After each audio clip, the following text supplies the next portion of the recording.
আসসালামু আলাইকুম, কেমন আছেন সবাই? আশা করি সবাই ভালো আছেন।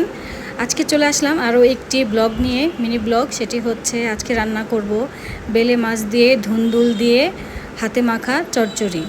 এটা আসলে দেখানোর বা শো অফ করার কিছু নেই, এক একজন এক একভাবে রান্না করে। প্রত্যেকটা মানুষই ভাই বোন বা তার ফ্যামিলির কাছ থেকে, নানি দাদিদের কাছ থেকে, মায়েদের কাছ থেকে তারা বিভিন্নভাবে রান্না বান্নাটা শিখে ফেলে। তো আমরা যেটা ফেসবুক বা ইউটিউবে দেখি মাঝে মধ্যে, সেখান থেকেও কিছু শিখি। তবে রান্নাটা হচ্ছে সম্পূর্ণ শৈল্পিক ব্যাপার এবং নিজস্ব ভিতর থেকে আসে, এটা আর্ট। তাই আসলে কাউকে রান্না শেখানো বা দেখানো, এটার জন্য আমার এই ভিডিওগুলো মেক করা না। এটা সম্পূর্ণ নিজের মন থেকে আমি ভিডিওগুলো মেক করে থাকি। যাদের ভালো লাগে তারা দেখবেন, যাদের ভালো লাগবে না তারা স্কিপ করে যাবেন। এবং আগে বলে রাখছি, আজকে রান্নাটা ভিডিওতে যাকে দেখতে পাচ্ছেন উনি হচ্ছে আমার মা। আজকে রান্নাটা আমার মাই করবে, তাই দেখতে থাকুন। এখন সবগুলো মশলা দেওয়া হয়ে গেছে, এখন সুন্দর করে হাত দিয়ে মেখে নিতে হবে।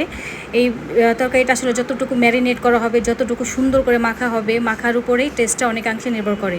সব কিছু মাখা হয়ে গেলে বেলে মাছটা উপরে দিয়ে হালকা একটা মাখা দিয়ে নিব।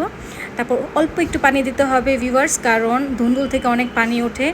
এটা নিজস্ব একটা পানি যখন ছেড়ে দিবে তখন সেই পানিটা শুকোতে পারবে না। যেহেতু আমি চচ্চড়ি বলেছি, এটা শুকনো শুকনো হবে, তাই একদম হালকা অল্প পরিমাণে পানি দিতে হবে। এটা আমরা ঝোল খাবো না, তাই আমি অল্প পরিমাণে পানি দেবো। যে মাছটা দিয়ে দিলাম, এখন সুন্দর করে মাছটার সাথে হালকা একটা মাখা দিয়ে একটু পানি দিয়ে বসিয়ে দেব। তাহলে দেখতেই পেলেন কি রান্না হলো আজকে, খুব সিম্পল খাবার। কারো যদি ভিডিওটি ভালো লেগে থাকে অবশ্যই লাইক, শেয়ার, কমেন্টস করবেন। আমার পেজটাকে সবাই ফলো করবেন এবং ইউটিউব থেকে যদি কেউ ভিডিওটি দেখেন তাহলে ইউটিউব চ্যানেলটাকে সাবস্ক্রাইব করবেন। যতগুলোই ভিউ হয় সবাই যদি চ্যানেলটাকে সাবস্ক্রাইব করে তাহলে আমার খুব দ্রুতই একটু ফলোয়ার বা সাবস্ক্রাইবার বেড়ে যাবে। ভালো থাকবেন সবাই, আল্লাহ হাফেজ।